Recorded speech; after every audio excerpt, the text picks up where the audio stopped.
Good evening. As I was sitting here a few minutes ago, the Lord really began to deal with me about encouraging His people.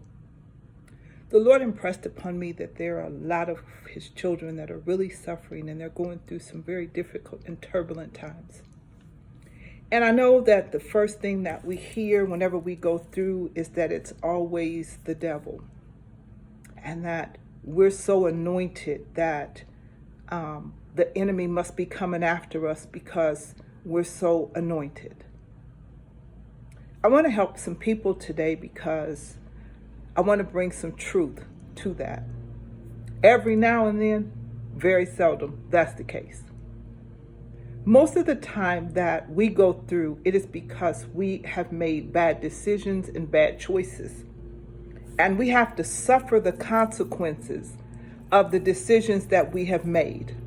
But somehow teaching has become so watered down that we can do whatever we want to do and we can just blame it on the devil. I want to help you get free of that type of thinking.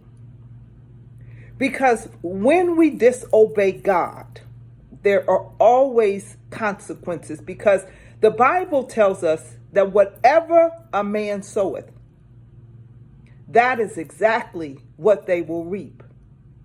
And so if we're out here reaping disobedience, we are going to have to suffer the consequences. So no, it's not always the devil. Sometimes it's the devil within that has caused us to go through what we're going through. Listen, acknowledge it, repent, come out of it, and keep it moving. Because God our Father is faithful and just to forgive us of all of our shortcomings. God is faithful. But staying in something and continuously putting it on the devil will cause us to be in places for much longer than God had ever intended us to be. Let me give you an analogy in the natural. Say, for instance, a natural parent tells their child, do not take your iPhone to school because I don't want anyone to steal it and I don't want you to lose it. And the child, believing they're witty and they can get away, hides it in a book bag and goes to school. Once they get to school, they put the book bag down and here comes the thief. The thief steals what was valuable. The child begins to look all around, knowing that they disobeyed. They become anxious. They become fearful. They begin to feel all the things that God never intended for us to feel. Not only that, but they have to go home now and explain to the father how they lost what was valuable. My God, today. The parent listens to the story and they tell them, but you were told not to take the iPhone to school. Natural parent automatically grounds them, puts them on punishment, chastises them. All the while loving them, teaching them a lesson that disobedience comes with consequences.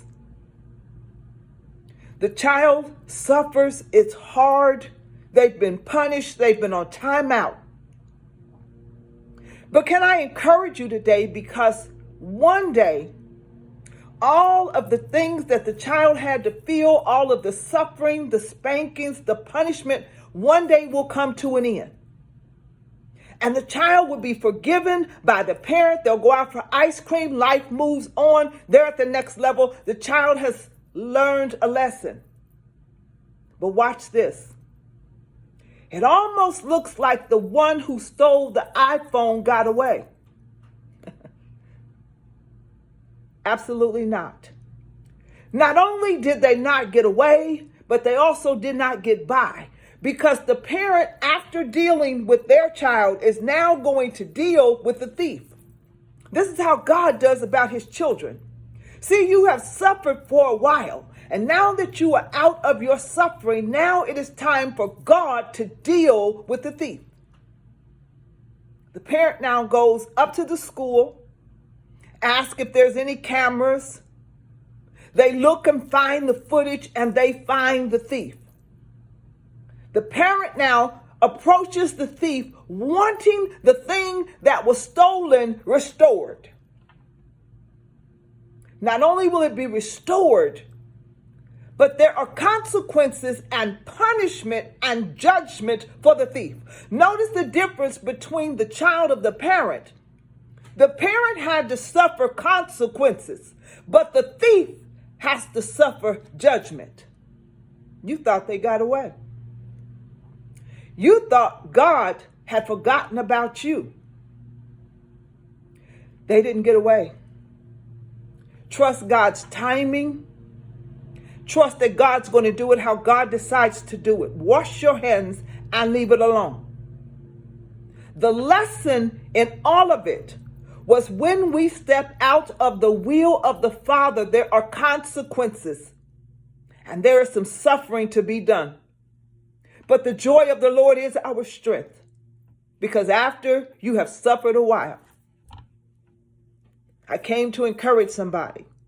God is faithful to restore you, to replenish you, and to put you back in the place that He had purposed for your life. It's time now for the thief.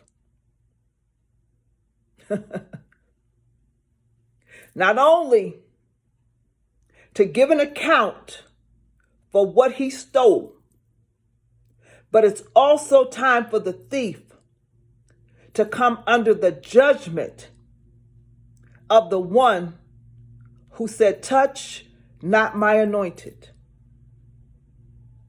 and do my prophets no harm." I will add more to this word before I take any of it back. Be encouraged, my sisters and my brothers. Stand in the truth of God. Everything that you are encountering is not of the devil. Repent. Go before God. Acknowledge it. Chastisement is what we have to go through. It is what it is. But know this one thing. God will restore you to a place that you were better than you have ever been before. I love you with the love of Christ, and there's absolutely nothing you can do about it.